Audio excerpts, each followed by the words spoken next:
안녕하세요. 크리스탈입니다. 오늘은 현실 앞에서 좌절하고 꿈을 외면한 채 사는 분식집 사장과 꿈을 꾸며 현실을 꿋꿋하게 살아가는 아르바이트생의 만남을 담은 이준호 작가의 소설 여우별 분식집을 소개합니다. 소설 여우별 분식집은 무기력한 사장 재호가 활기찬 아르바이트생 세화와 함께 일하게 되면서 잊고 있던 꿈을 꾸게 되는 이야기입니다.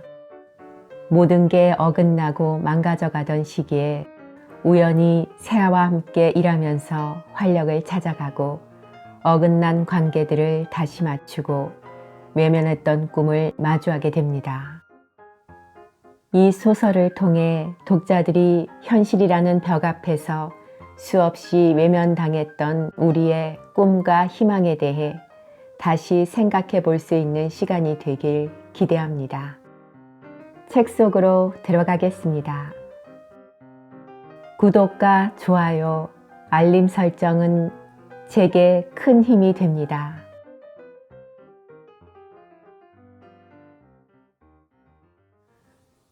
교복을 입은 3명의 여학생이 왁자지껄 떠들며 골목을 향해 걸어갔다.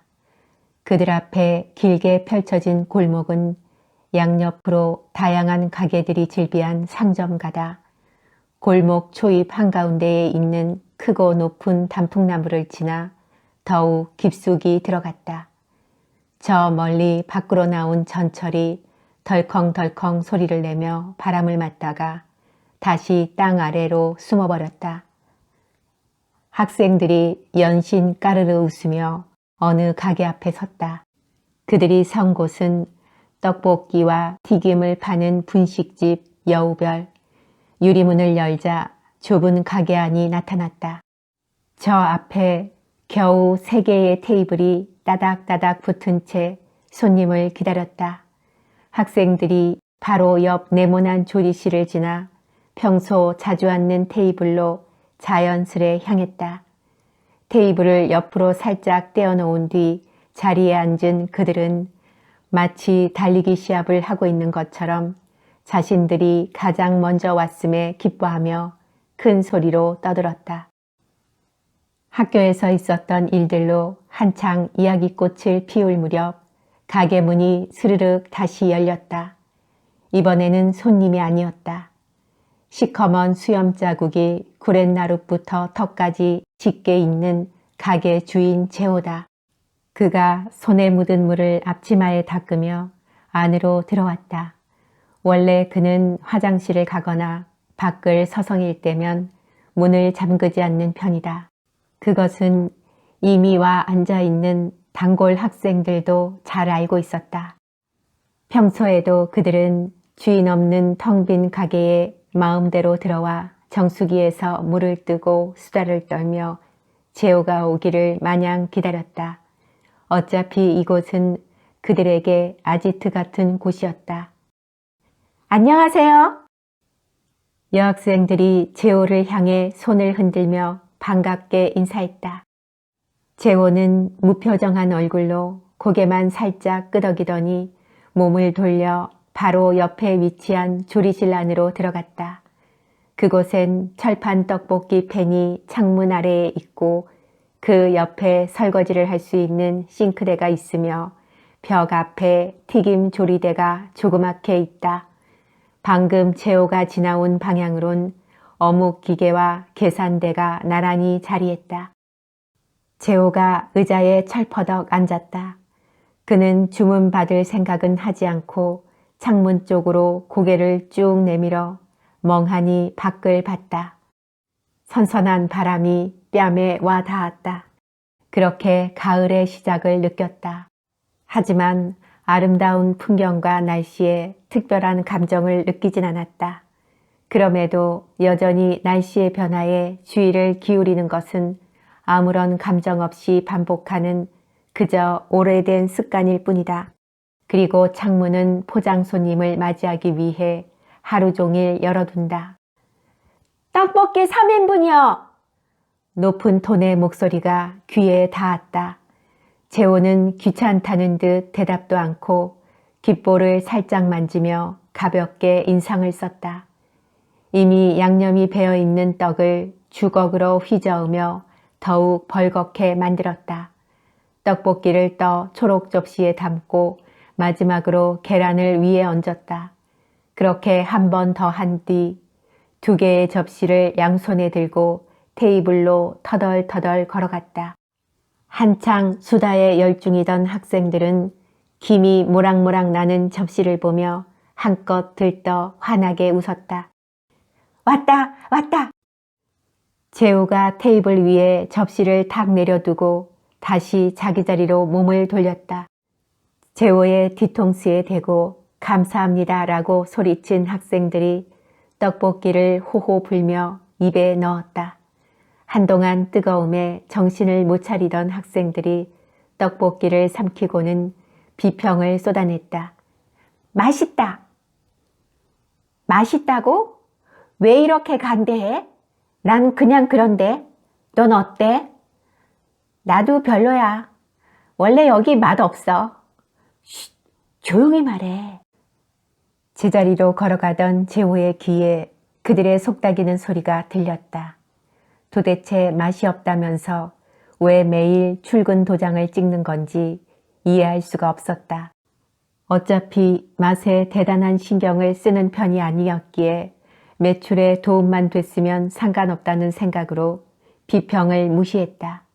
사실 매출에도 큰 도움은 안 되었지만 이후로 여학생 무리들이 연달아 들어와 나머지 2 테이블을 채웠다. 3명씩 2 그룹은 약속이나 한 듯이 떡볶이 2인분에 튀김 3개를 시켰다. 먼저 온 순서대로 서빙을 하며 자리로 돌아오는데 2번 다 불쾌한 소리가 귀에 들어왔다. 저 아저씨 왜 저렇게 어두워? 원래 저래. 신경 쓰지 마.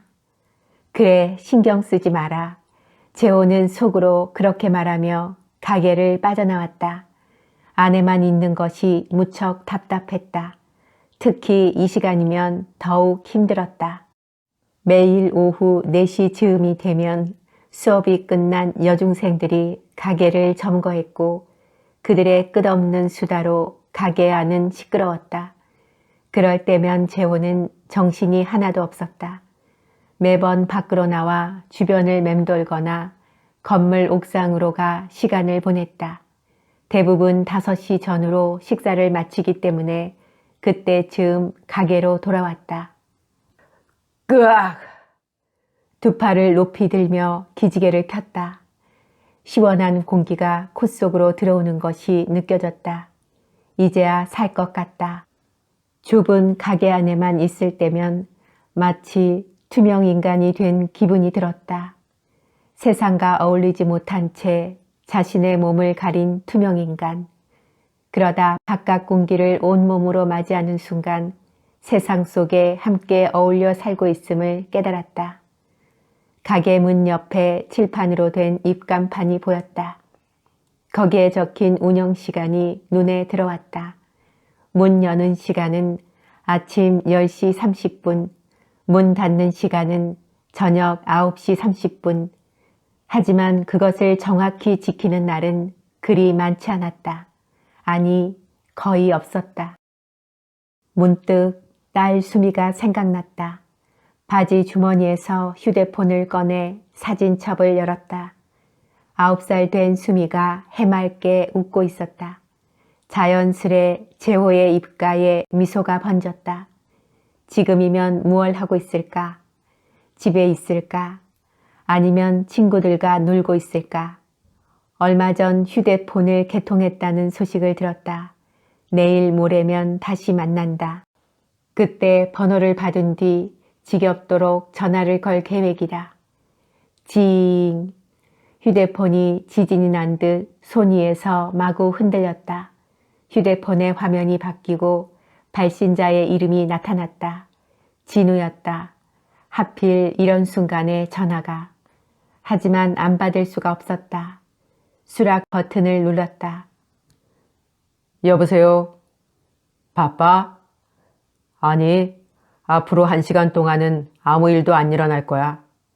아, 그 시간이구나. 진우가 피식 웃었다. 그도 분식집의 상황을 아주 잘 알고 있었다. 그가 진짜 사장이니까. 왜 전화한 건데? 우리 분식집에도 아르바이트생 1명 뽑아야 될 것 같아. 고등학교 동창이자 사장인 진우의 말에 재호가 움찔했다. 아르바이트생? 갑자기? 너 정산 안 하냐? 바로 옆에 있는 국밥 가게 알지? 재호가 고개를 돌려 국밥 가게를 봤다. 분식집과 같은 상가 건물에 나란히 자리한 음식점이다. 거긴 왜? 곧 내놓을 건가 봐. 그래서 거기까지 확장을 좀 할까 싶어서. 뭐? 매출이 이 모양인데 무슨 확장이야? 그리고 그게 내 마음대로 돼? 그건 내가 알아서 할 테니 신경 안 써도 돼. 아무튼 아르바이트생 뽑기로 한 거다. 당분간은 일 배우는 기간으로 생각하자고. 내 마음대로 해. 구인 구직 사이트에 올리려고 했는데 굳이 그럴 필요까진 없을 것 같아. 그냥 내가 창문에 A4 용지 붙여줘. 알아서 찾아오겠지. 완전 지 맘대로네. 그럼 수고. 전화를 끊고 텅 빈 국밥집을 봤다. 가게 주인은 의자에 앉아 왼쪽 다리를 오른쪽 다리 위에 척 올린 채 TV만 보고 있었다. 재호는 저 모습이 미래의 자신일 것만 같았다. 아니, 지금도 점심시간과 학생들이 오는 시간 사이엔 대부분 저런 식으로 시간을 보냈다. 미래가 아닌 현재의 자신인 것이다. 상점가를 느릿느릿 한 바퀴 돌아 가게로 왔다. 얼마 뒤 학생들이 집과 학원을 가기 위해 우르르 빠져나갔다. 지저분한 테이블 위를 치우고 싱크대로 향했다. 넘쳐나는 설거짓거리를 보자 한숨이 절로 나왔다. 여우별을 처음 열었을 때에도 그랬지만 요즘 들어 더욱 장사에 미련이 없는 상태다. 집중력과 의욕이 사라질 대로 사라진 그는 그 어떤 것도 손에 잡히지 않았다. 다시 가게를 빠져나와 건물 옥상으로 터덜터덜 올라갔다. 주머니에서 담배를 꺼내 입에 물고 불을 붙였다. 쭉 빨아들인 뒤 한숨과 함께 뱉었다. 그의 시선은 하늘로 향했다. 구름이 푸른 하늘 위를 자유롭게 떠다니고 있었다. 어릴 때부터 그랬다. 답답하거나 마음이 불편할 때면 고개를 들어 하늘을 봤다. 그러면 기분이 묘했다. 좋은 건지 아닌 건지 헷갈렸다. 그럼에도 푸른 하늘과 어디론가 움직이는 구름을 봤다. 나이가 들수록 그 횟수가 잦아지고 있는 게 문제라면 문제지만. 담배 끊어야 되는데. 중얼거리며 담배를 입에 갖다 댔다. 어차피 불가능하단 걸 누구보다 잘 알고 있었다. 그래서 절대 자신과 약속하지 않았다. 금연하겠다는 약속을. 그저 죄책감을 느끼며 매일 담배를 꺼냈다. 날씨가 이렇게 좋은데도 청승맞게 담배를 물고 있는 게 재호 자신도 마음에 들진 않았지만 그럼에도 끊을 수 없었다. 어쩌면 그에게 이 순간이 하루 중 여유를 느낄 수 있는 유일한 시간인지도 모른다. 언제나 그렇듯 옥상 난간에서 담배를 물자마자 다양한 생각들이 그의 머리를 스쳐갔다. 정리되지 않은 고민과 걱정과 그리움이 대부분을 차지했다. 하지만 답을 찾을 수 없었다. 그나마 위안이라면 평소 마음을 답답하게 만들었던 막연한 고민들이 담배 연기와 함께 하늘로 날아갔다는 점이다. 그것이 매일 옥상을 찾는 이유다. 그리고 언젠가 이 자리에서 그 해답을 얻을 수 있을 거라 그는 내심 믿었다. 몽당 연필이 된 담배를 바닥에 휙 던지고 발로 뭉갰다. 느릿느릿 계단을 내려와 다시 가게 안으로 들어갔다. 더 이상의 손님은 없을 것이다. 매출의 상당수를 차지하는 것은 점심시간 주변 상인이나 직장인들의 포장 주문이었다. 테이블을 차지하고 앉아있는 학생 손님들은 오히려 도움이 안 됐다. 정리하자면 여우별의 피크 시간이 지난 오후 5시부터는 손님이 거의 없다는 얘기다. 그렇게 자신을 설득하며 오늘 장사를 마치기로 했다. 매일 이런 설득에 아주 자연스럽게 넘어갔다. 앞치마를 벗고 대충 정리를 마친 뒤 가방을 메고 가게를 나와 밖에 서 있는 칠판을 안으로 집어넣었다. 문을 잠그려 열쇠를 쥔 손을 위로 쭉 뻗는 순간 문득 떠올랐다. 진우의 지시가. 손을 내리고 다시 가게 안으로 터덜터덜 들어갔다. 조리대 아래에 있는 A4 용지를 들고 계산대 앞에 섰다. 그곳에 있는 볼펜으로 대충 휘갈겼다. 진우가 말한 건 컴퓨터 문서 프로그램을 이용하라는 것이었고 그 사실을 잘 알고 있었지만 신경 쓰지 않았다.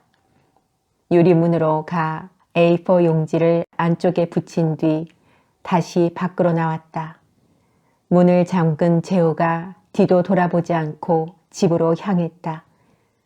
유리문에 붙은 종이엔 아르바이트생 구함이라고 삐뚤빼뚤 적혀 있었다.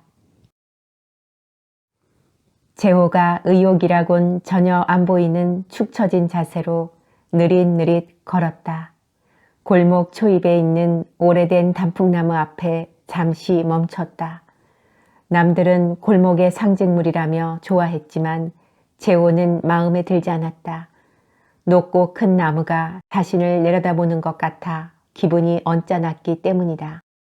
그런 탓인지 술에 잔뜩 취해 가만히 있는 나무에 욕을 퍼붓기도 했다. 그때만 생각하면 얼굴이 화끈거린다. 평소처럼 일을 마치고 근처 순두부 가게에서 식사를 했을 때 일이다. 소주도 함께 곁들였는데 먹다 보니 과음이 되었다. 자리에서 일어나 문을 향해 가는 내내 몸을 가누지 못하고 다른 테이블에 앉아있는 손님들과 연신 부딪힐 정도였다. 가게를 빠져나온 그는 비틀거리면서 골목 입구를 향해 움직였다. 그래도 집에는 가고 싶은지 잔뜩 취한 상태에서도 골목 입구만큼은 잘도 찾았다. 다행히 새벽이 다 된 시간이라 사람은 별로 없었다. 이 골목엔 24시간 음식점이나 술집이 많지 않았다. 그게 아니었다면 분명 다른 이들과 몇 번은 부딪혔을 것이다. 그렇게 간신히 골목 입구에 도착했을 때 그의 앞을 가로막는 것이 하나 있었다. 하늘 높이 솟아있는 단풍나무였다. 평소 마음에 들지 않던 녀석이 기고만장한 자세로 앞을 가로막고 서 있으니 재호는 더욱 화가 났다. 한껏 인상을 쓴 채 나무를 올려다보던 그가 손가락질을 하며 고래고래 소리치기 시작했다. 이 자식아, 안 비켜? 어쭈, 계속 서 있네. 어디 한번 해보겠다는 거야? 그렇게 10분 가까이 소리를 질러댔다. 대치 상태가 길어지자 조금씩 술이 깨기 시작했다. 그때였다. 누군가의 강렬한 시선을 본능적으로 느꼈다. 순간 온몸을 깁스로 칭칭 감은 것처럼 굳어버렸다. 입을 굳게 다물고 고개를 옆으로 천천히 돌렸다. 그곳엔 젊은 남녀 2사람이 서 있었다. 그들은 정사장 내 카페에서 근무하는 아르바이트생들로 근무 복장 그대로였다. 정사장 내 카페는 이 골목에서 연중무휴에 24시간 운영하는 몇 안 되는 가게다. 귓속말을 속닥이는 그들을 보는 순간 정신이 번쩍 들었다. 분명 정 사장에게 이 사실이 들어갈 것이고 상점과 확성기인 그가 이곳저곳에 소문을 낼 것이 분명했기 때문이다. 상황 파악을 끝내자마자 도망치듯 그 자리를 떠났다. 이후로 며칠간 전전긍긍했다. 하필이면 정 사장 내 아르바이트생들이 보다니. 그러나 다행히 아무런 소문도 나지 않았다. 정 사장이 보기에 그 일은 소문낼 수준은 아니었던 모양이다. 벌써 퇴근하시나 봐요. 한참 부끄러운 과거에 몸서리치고 있을 때 낯익은 목소리가 들렸다. 고개를 돌리자 작고 통통한 정 사장이 기다렸다는 듯이 서 있었다. 그는 특유의 사람 좋아 보이는 미소로 재호를 바라봤다. 다행히 술 먹고 단풍나무에 욕했던 그날의 사건이 오래전 일이 되어 이젠 그를 봐도 재호는 아무렇지 않았다. 네, 재료가 다 떨어져서요. 재호가 거짓말을 하면서 자기도 모르게 뒤통수를 극적였다. 아유, 장사가 잘 되시나 봐요. 불경기인데도. 네, 어차피 재혼의 분식집은 특별히 장사가 잘 되지도 못 되지도 않는 곳이었다. 처음 오픈했을 때를 제외하곤 매출이 2년 내내 요지부동이다. 심지어 가게 문을 자기 마음대로 열고 닫는데도 신기하게 평균을 유지했다. 저희 가게 애들도 자주 가서 먹죠? 네, 발길이 끊긴 지 벌써 석 달이 넘었다. 그 사이 새로 생긴 분식집에 가는 걸 2번이나 목격했다. 구차하게 이런 얘기는 하지 않기로 마음먹고 말끝을 흐렸다. 그럼 수고하세요. 네, 사장님도. 카페를 향해 걸어가는 정 사장의 뒷모습을 빤히 바라봤다. 진짜로 장사가 잘 되는 건 저 사람인 게 분명해 보였다. 실제로 평일이든 주말이든 항상 손님들로 테이블이 꽉 차 있었다. 유명 프랜차이즈 카페가 아니지만 이상할 정도로 이 동네에선 꽤 잘 나갔다. 분식집 운영에 큰 미련이 없는 재호마저도 당당한 그의 뒷모습만큼은 살짝 부러웠다. 집으로 가기 위해 다시 발을 뗐다. 골목을 빠져나오자 대로변이 보였다. 몸을 돌려 조금 더 걷자 얼마 안 되어 옆에 새로운 골목이 나타났다. 그 안은 단독주택과 작은 빌라들이 따닥따닥 붙어있는 주택가다. 이곳에 온 지도 벌써 2년이 다 되었다. 여우별을 맡아 운영하기로 한 뒤 곧바로 이사 온 것이다. 골목 입구에 가장 가까운 5층짜리 빌라 안으로 들어갔다. 문을 열고 발을 디뎠을 때 위에 있는 센서 등이 아무런 작동을 하지 않았다. 고개를 들어 자세히 봤다. 오늘따라 계단이며 복도며 센서 등의 불이 들어오지 않았다. 벌써 1달 가까이 됐다. 하지만 어느 누구도 항의하지 않았다. 그는 이번에도 신경 쓰지 않고 계단을 올라 3층에 도착했다. 301호의 비밀번호 810305를 치자 띠리링 소리가 나며 문이 열렸다. 집안은 고요했다. 정막만이 가득한 이곳의 분위기가 주인인 재호와 퍽 닮았다. 소파와 TV만이 자리한 거실의 단추람마저도 그와 비슷했다. 습관처럼 부엌으로 가 컵에 물을 받은 뒤 방으로 걸음을 옮겼다. 들어가자마자 가방을 바닥에 휙 던졌다. 자신의 분신처럼 항상 함께하며 소중히 여기는 것치곤 조심히 다루진 않는 편이다. 마치 그와 가족의 관계처럼. 가방 안엔 특별한 것은 없다. 노트와 볼펜 몇 자루 그리고 지갑만이 들어있다. 그렇다고 근무하는 동안 가방을 열어보거나 노트를 꺼내 뭔가를 끄적였던 적은 단 한 번도 없었다. 조금이라도 쉴 틈이 있으면 가게를 빠져나오기 바빴으니까. 덕분에 노트는 새로 산 것처럼 깔끔했다. 어차피 주로 쓰는 노트는 집에 있었다. 벽에는 포스트잇이 여러 장 붙어 있었고 책상 위에는 두꺼운 노트가 누워 있었다. 이것이 그가 주로 쓰는 노트다. 포스트잇을 살펴보던 재호가 노트를 집어들고 빠르게 쭉 넘겼다. 모든 페이지마다 볼펜으로 적은 글들이 가득이었다. 어떤 페이지는 정리가 잘 되어 있었고 또 어떤 페이지는 다른 사람이 보면 못 알아볼 정도로 정신없이 복잡했다. 아마 오랜 시간이 지나 다시 보게 된다면 재호 자신도 못 알아볼 것이다. 마지막 페이지에서 손이 멈췄다. 아무것도 쓰여 있지 않은 유일한 페이지였다. 그 앞까지 노트를 잘 사용했다. 재호가 나직하게 한숨을 쉬었다. 뿌듯함과 아쉬움의 두 감정이 뒤섞여 올라왔다. 이 노트를 사용할 때의 상황들도 여러 떠올랐다. 아이디어가 생각나 급하게 적는 모습이며 답답함에 볼펜으로 마구 낙서하던 모습까지 하나하나 떠올리며 재호가 피식 웃었다. 이제 가치를 다한 노트를 책상 위에 두고 새로운 노트를 찾아 고개를 돌렸다. 가방에 있는 노트는 온전히 야외용이다. 책꽂이의 왼쪽 끝부터 시작해 오른쪽으로 천천히 시선을 돌리다 중간에서 시선이 딱 멈췄다. 잠시 망설이다 눈길을 사로잡은 어느 소설책을 꺼냈다. 마지막으로 보낸 편지. 노트를 볼 때처럼 페이지를 빠르게 쭉 넘겼다.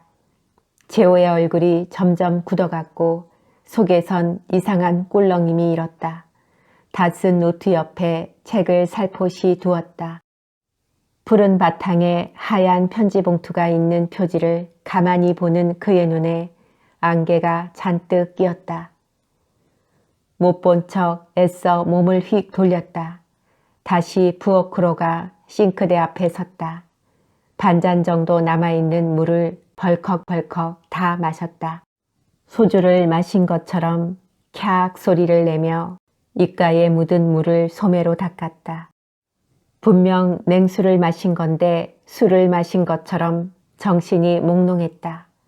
요즘 들어 이런 기분을 자주 느낀다. 쨍그랑.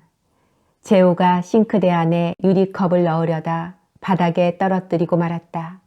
깨진 유리 조각이 바닥에 널브러졌고 그의 발등에 작은 유리 조각이 박혔다. 재호는 아랫입술을 질끈 물었다.